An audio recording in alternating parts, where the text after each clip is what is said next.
audio course. Thank you for listening. This content is brought to you by Blinkist. Kristin Neff, Self-Compassion. The Proven Power of Being Kind to Yourself. Narrated by Michael Hanley and Amanda Marr. It's become pretty common these days to complain about how self-centered people are.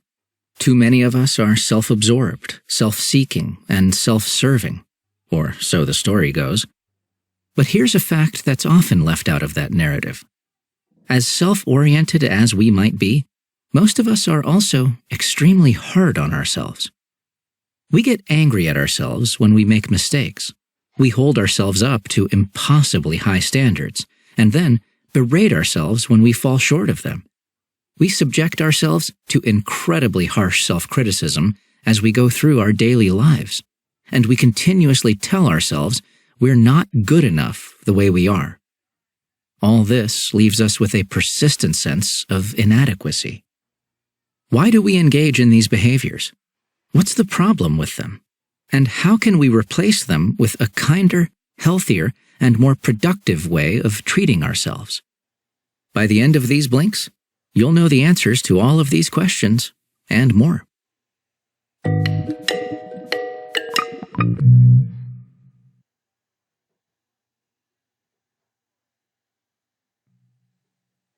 Blink 1 of 9.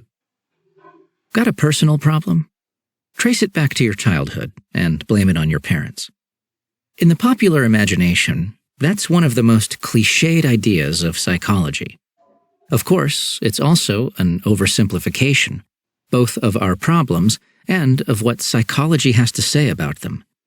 But when we're dealing with self-criticism and feelings of inadequacy, there's actually an element of truth to it. The key message here is, our tendency to be self-critical and to feel inadequate often stems from childhood.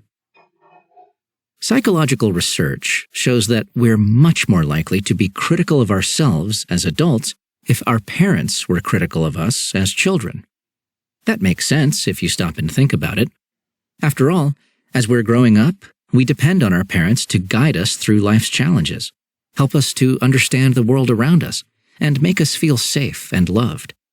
As a result, we're naturally inclined to trust their judgment and seek their approval.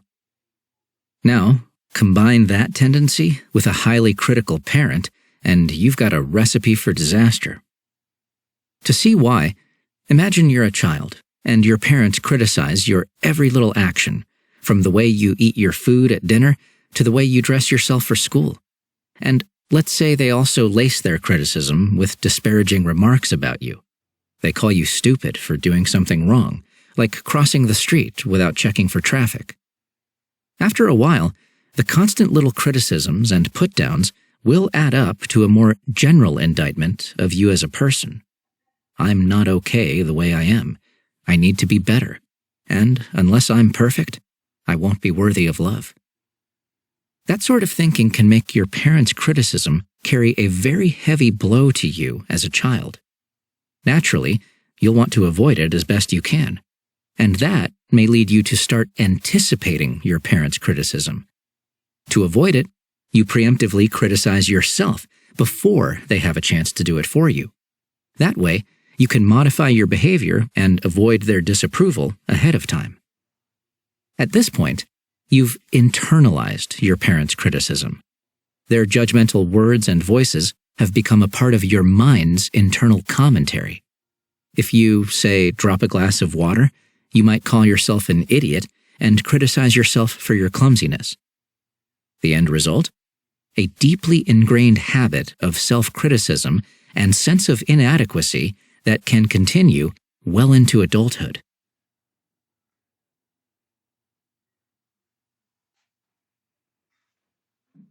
Blink 2 of 9. So, blame it all on mom or dad? Not so fast.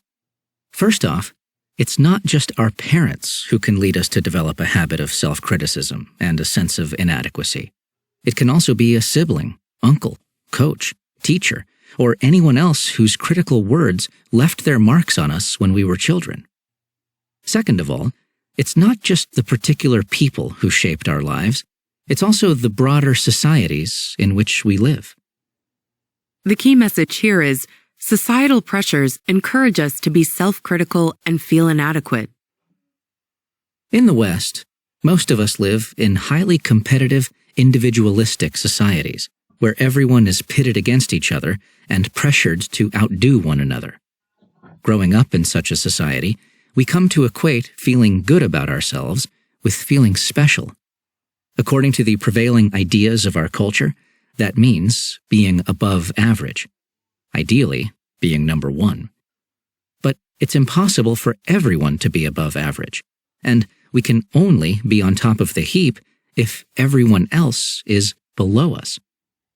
As a result, we come to view other people as our rivals, and we become obsessed with beating them in the game of life. To keep track of whether we're winning or losing, we constantly compare our achievements to theirs. At the same time, we also keep a close eye on how we're measuring up to the standards that our society celebrates, such as material success and physical attractiveness. Our sense of self-worth becomes tied to our sense of how well we're doing, both in comparison to other people and to the standards by which we judge ourselves.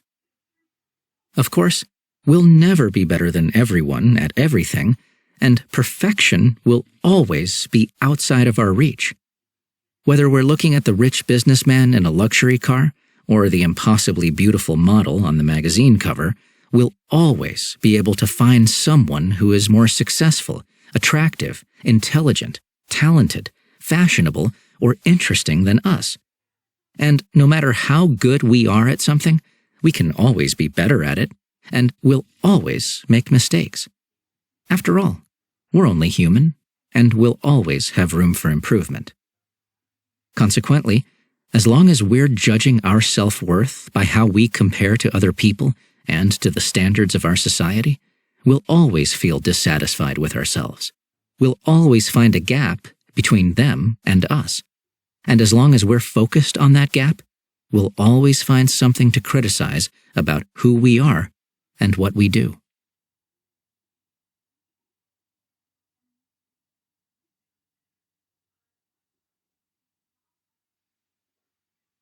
Link 3 of 9. If you believe in self-improvement, you might be feeling skeptical at this point. Sure, you could say. Perhaps childhood experiences and social pressures trap us in a loop of self-criticism and a sense of inadequacy. But maybe that's a good thing. Doesn't it prevent us from resting on our laurels? Doesn't it motivate us to keep on improving ourselves? Well, yes and no. The key message here is, self-criticism can motivate us to a limited extent, but it comes with serious costs. To the extent that self-criticism is motivating, we can chalk this up to the fact that it's painful to receive. As we've heard, it's often laced with nasty put-downs about ourselves, along with scathing judgments about our overall self-worth. If you're highly self-critical and you're late to an appointment, you might say something like, "Ugh, I'm such an idiot. I can't do anything right." That's a very hurtful message to hear, so you'll try to avoid it if you can. Perhaps you'll remember to set an alarm on your phone next time. In this way, self-criticism can motivate us to improve ourselves, but only because we fear the pain it causes. That's an important point to remember, because fear comes with a number of serious drawbacks as a motivator. To begin with, it can make us anxious, which can undermine our chances of success. To see why, imagine you're an actor about to go on stage. The more you're focused on your fear of being harshly judged for your performance, the less you'll be focused on the actual task of acting. It doesn't matter if the judgment you fear is that of your audience or yourself. The resulting stage fright will make you distracted and tense. And if you're really anxious about it, you might even put in a subpar performance on purpose. That way, you can brush off the resulting self-criticism by claiming that your bad acting wasn't an accurate reflection of your true abilities as an actor. In psychology, this behavior is called self-handicapping. Closely related to it is another behavior that you're probably much more familiar with: procrastination. To avoid self-criticism, you may also simply avoid doing the task for which you'd criticize yourself. The longer you put it off, the longer you'll postpone your dreaded day of self-judgment. In short, the benefits of self-criticism can be easily outweighed by the costs. And that's not even factoring in the deeper, long-term damage it can cause, which we'll turn to next.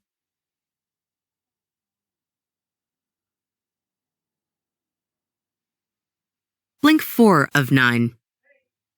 Imagine you and your friend are walking down an icy street, when all of a sudden she slips and falls to the ground. How would you respond? You probably wouldn't stand there with your arms folded saying, "Wow, you're such a useless idiot. You can't even walk right."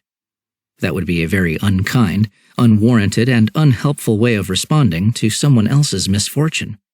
And yet, for those of us who are highly self-critical, that's how we routinely respond to our own setbacks and suffering.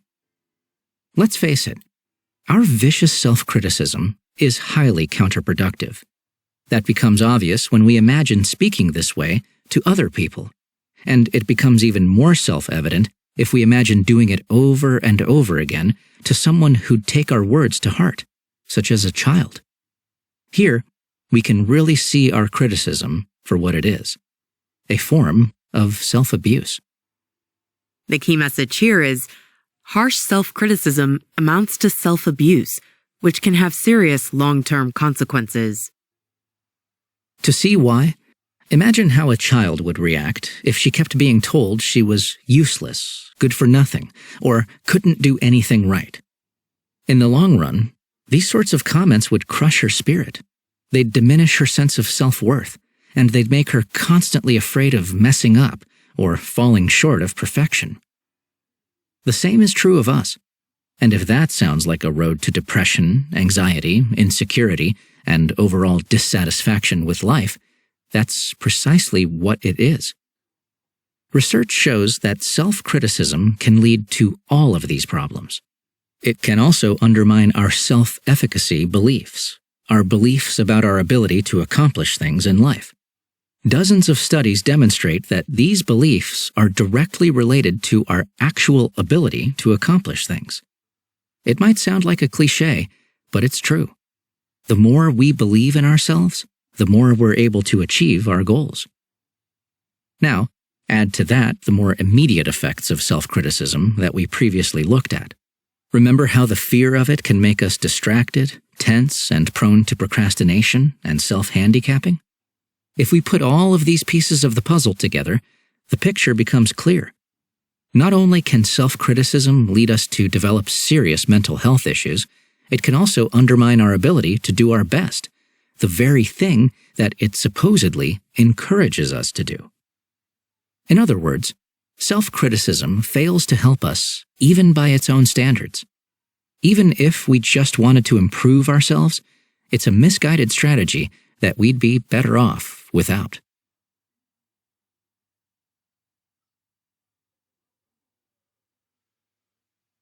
Blink 5 of 9. Okay, so self-criticism can be harmful. But what's the alternative? To answer this question, let's go back to the friend you imagined slipping on the icy street.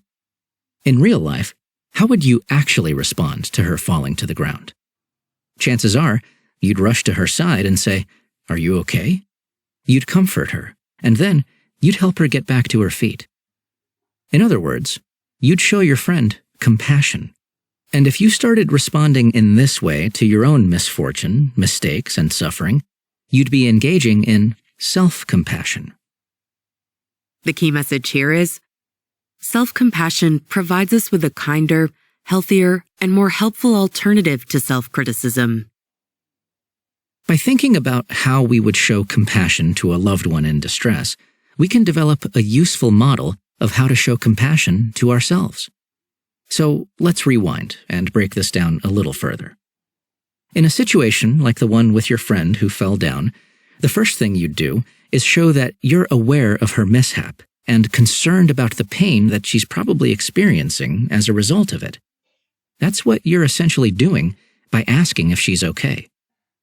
Likewise, self-compassion begins with an acknowledgement of our own suffering. For those of us who grew up in the West, that can be easier said than done. From an early age, we're taught that we should face our hardships with a stiff upper lip. If we're in pain, we should just brush it off and carry on, we're told. And many of us try to do just that. To counteract this tendency, we have to stop and ask ourselves how we're feeling in the present moment. Are we sad or anxious about a difficult situation we're in? Are we frustrated or annoyed with ourselves for making a mistake or falling short of one of our ideals? Whatever the case, we need to tune into the feeling and bring it into our conscious awareness. In other words, we need to practice mindfulness with our suffering. Once we've acknowledged our suffering, we can respond to it with kindness and care, which we'll take a closer look at in the next blink.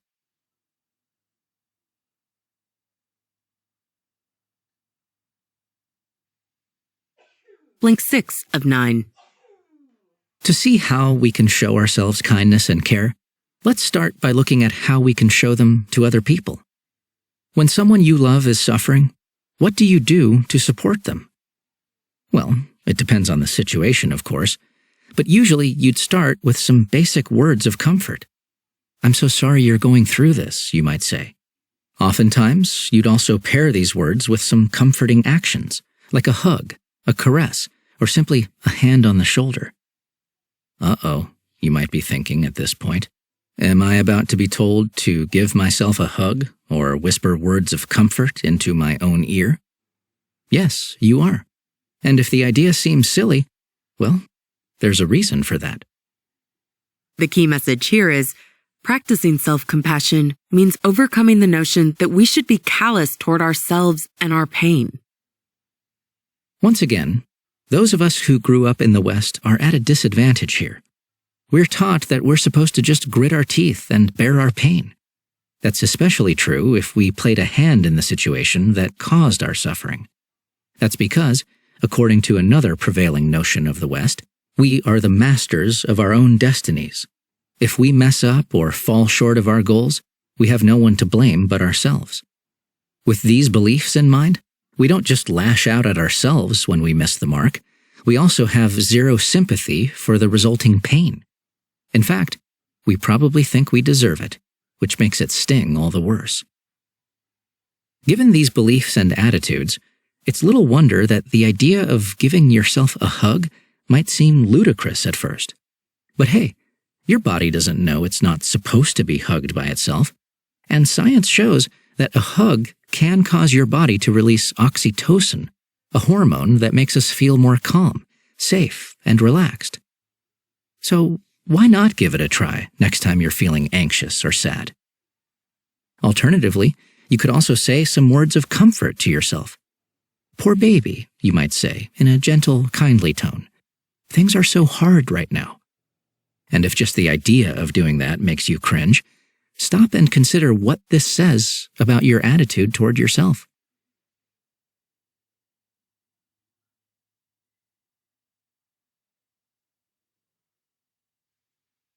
Blink 7 of 9.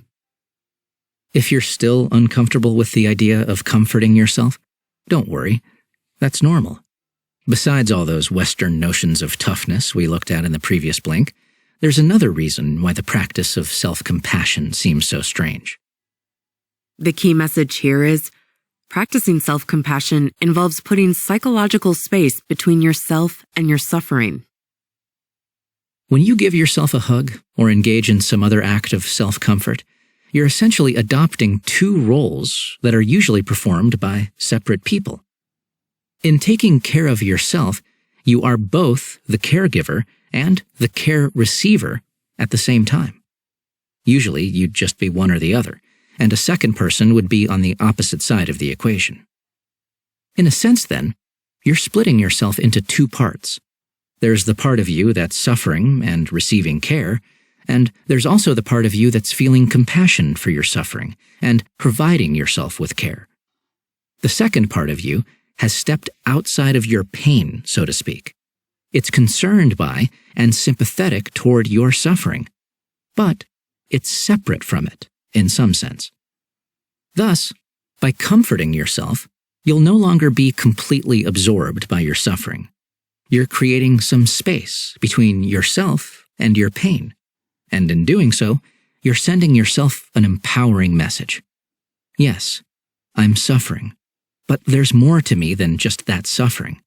I'm also the emotions and actions of compassion that I am showing to myself right now. I am a comforter, not just a person in need of comfort. Mindfulness can also help us create some healthy space between ourselves and our suffering. By holding a negative emotion in mindful awareness, you're preventing yourself from getting completely absorbed by it. It's as if you're stopping in front of it, taking a step back and saying, this is what I'm experiencing right now. It's just a passing feeling. It's not my entire reality. This might sound a little esoteric, but it's very important from a practical standpoint. If you're completely consumed by a negative emotion, it's hard to do anything about it. You simply don't have the mental space to look at your situation from another, more objective angle. For example, if you're projecting stress onto everything around you, all you'll see is stress. The sensation will seem to be a part of your reality itself, rather than a reaction you're having to your reality. By practicing mindfulness, you can regain your perspective and think about your situation more clearly. You won't just be carried away by thoughts like, everything is so stressful right now. And that will put you in a better position to solve the problems that are causing you the stress in the first place.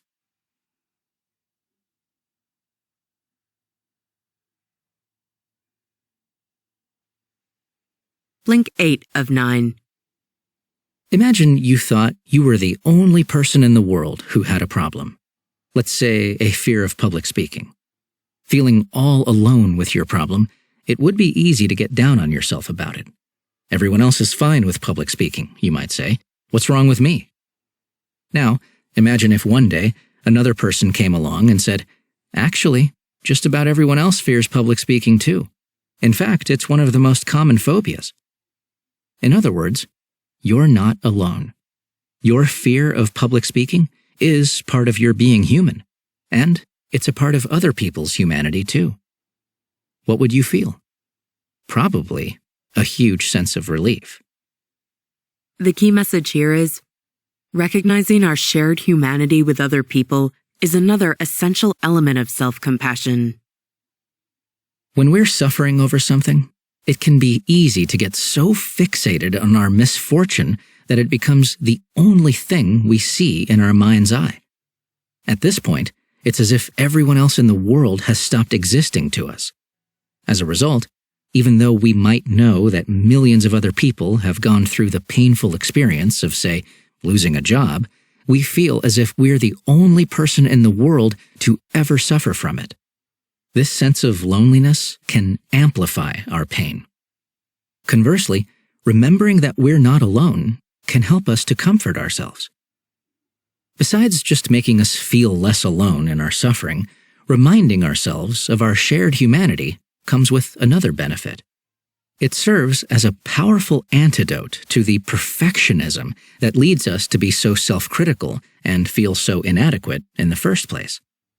With our shared humanity in mind, we can tell ourselves that of course we make mistakes, of course we're flawed, of course we suffer setbacks.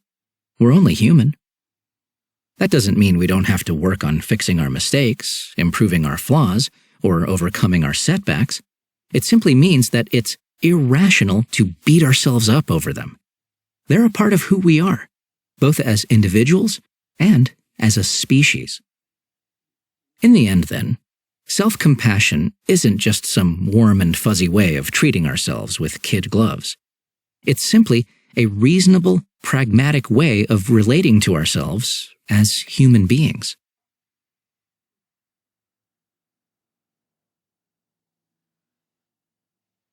Blink 9 of 9. Like many things in life, moving away from self-criticism and embracing self-compassion is easier said than done. If you've developed a deeply entrenched habit of self-criticism, it's not like you can just flip a switch and turn off your mind's critical inner voice. In fact, when you first start practicing self-compassion in your everyday life, you may catch yourself engaging in self-criticism and then turning it into yet another thing to criticize yourself about. Ugh, you might groan. There I go being self-critical again. Stop it. Be more compassionate. But ultimately, this is self-defeating. You can't stop beating yourself up by beating yourself up over beating yourself up. So, how do you get out of this trap? The secret is to start practicing self-compassion with your self-criticism, rather than against it.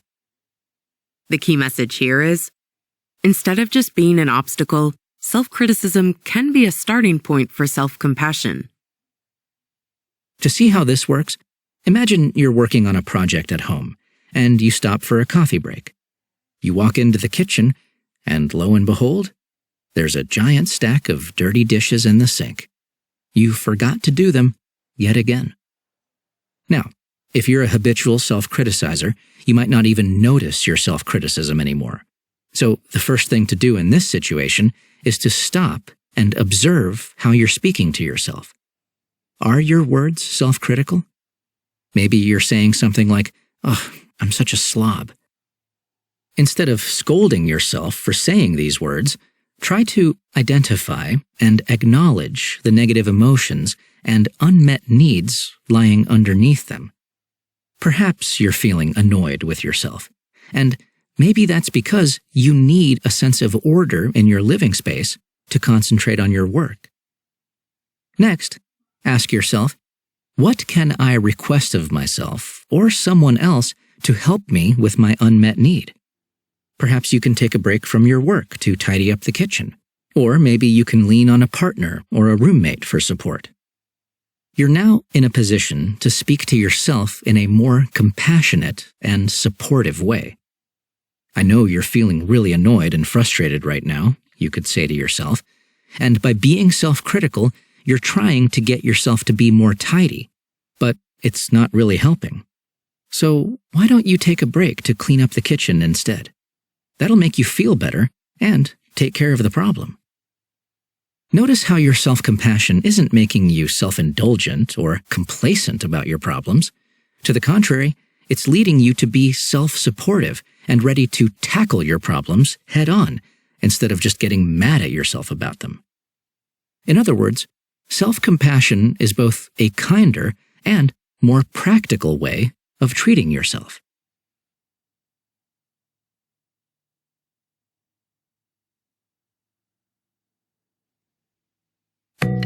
You've just listened to our blinks to Self-Compassion by Kristin Neff. The key message in these blinks is that self-criticism and feelings of inadequacy are the unhealthy consequences of receiving criticism as children and feeling the pressures of living in a highly competitive society. Self-compassion is a healthier alternative to self-criticism, which is ultimately a self-defeating behavior. We can practice self-compassion by being mindful of our suffering, showing ourselves kindness in response to it, and remembering our shared humanity. Here's one more helpful tip. See yourself for who you are. In practicing self-compassion, we can come to accept ourselves for who we are. That doesn't necessarily mean being complacent about our weaknesses. It simply means that we view them in a more holistic, compassionate way, one that also encompasses our strengths. To help yourself adopt this viewpoint, try writing out a list of 5 ways in which you're above average, 5 ways in which you're just average, and 5 ways in which you're below average. Then, step back from your list. View it as a panoramic picture of yourself, and ask, can I accept these aspects of myself? Can I celebrate the fact that I'm human and therefore encompass a wide range of traits, positive, negative, and neutral alike? This content was brought to you by Blinkist.